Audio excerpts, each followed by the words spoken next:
We claim the spiritual comes first, that the soul matters more than anything. But do we really live like it? Don Bosco did, and his example might just unsettle you in the best way. Stay tuned. Welcome to Following Padre Pio. Whether you're joining us for the first time or returning, we're glad you're here, especially because I have something special to share.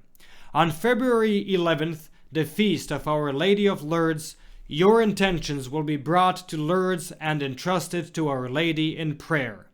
All you need to do is enroll your intentions using the link in the description below.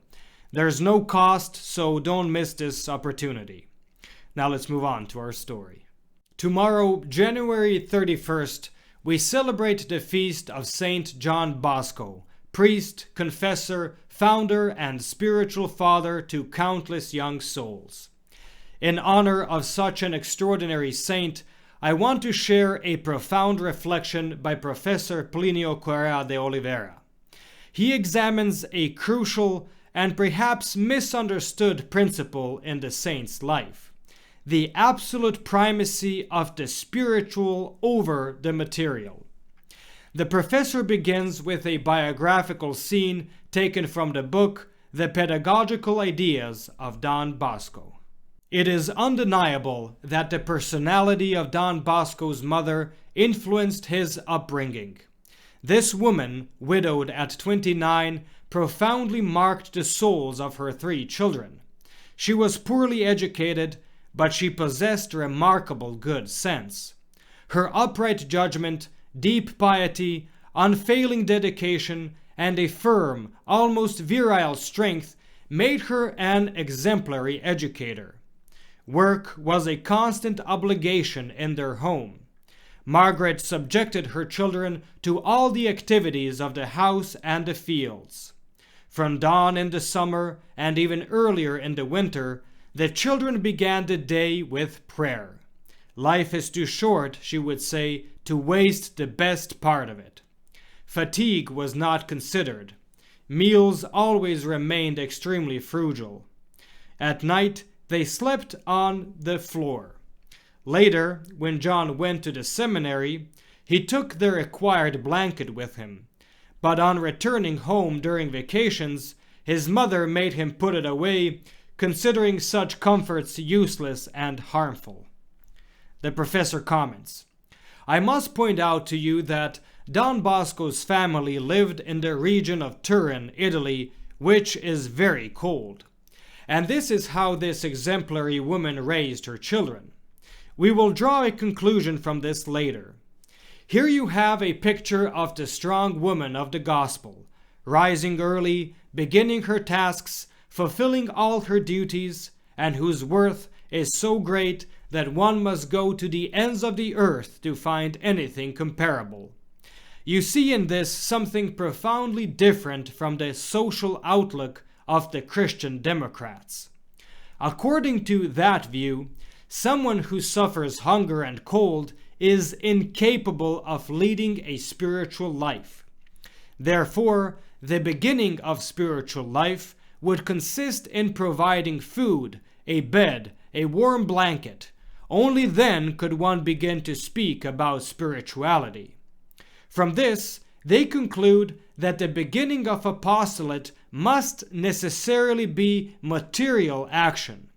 So to convert the world, we would first need to eliminate underdevelopment.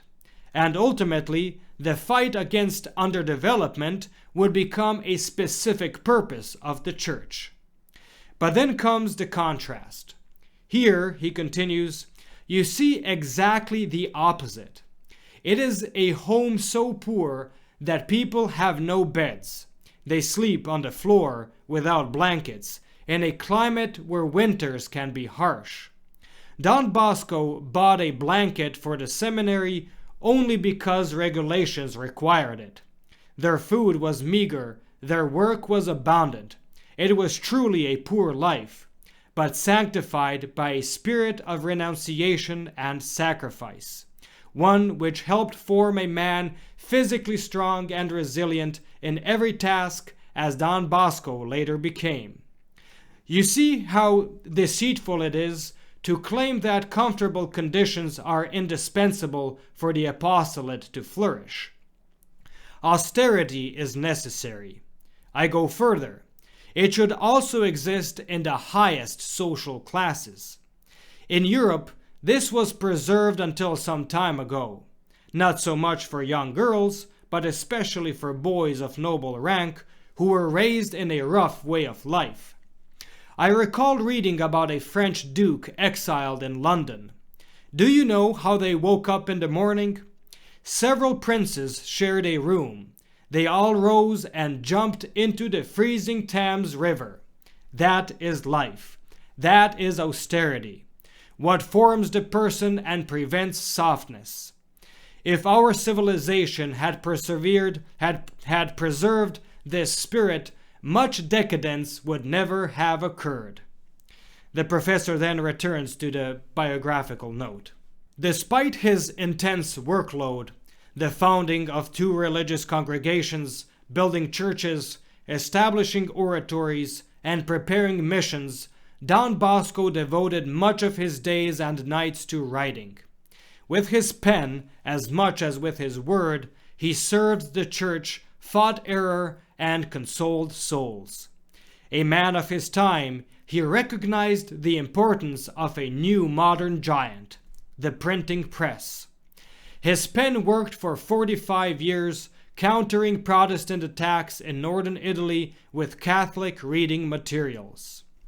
The professor comments, "Here you see his sense of the moment. He was not a man who lived with his head in the clouds. Saints do not live in the clouds. It is certain hagiographies that present them as such. In reality, Don Bosco was a man who understood the problems of his time and confronted the enemies of his era. He fought, for example, the intense Protestant propaganda in Italy with an equally intense action in the opposite direction. Consider this further. People talk a great deal about Catholic works, and it is necessary to do them. But little is said about writing Catholic books. Why? Because more importance is given to the economic than to the spiritual. The work concerns the economic sphere, whereas writing belongs to the realm of the spiritual. No one understood the need for Catholic works better than Don Bosco, and yet, when we examine his life, he was more of a writer than a man of work. This proves that, in the thought of this great champion of the Church, intellectual action was more valuable than charitable action." And with that, we conclude the professor's reflection. So as we celebrate St. John Bosco, let us ask for 2 graces. First, for the courage to embrace holy austerity in our own lives, rejecting the softness that undermines character. And second, for a clear-sighted understanding that our highest duty is to the spiritual and intellectual order, to know our faith, to defend it with clarity, and to never shy away from the battle for souls. Wishing you all a blessed feast day tomorrow.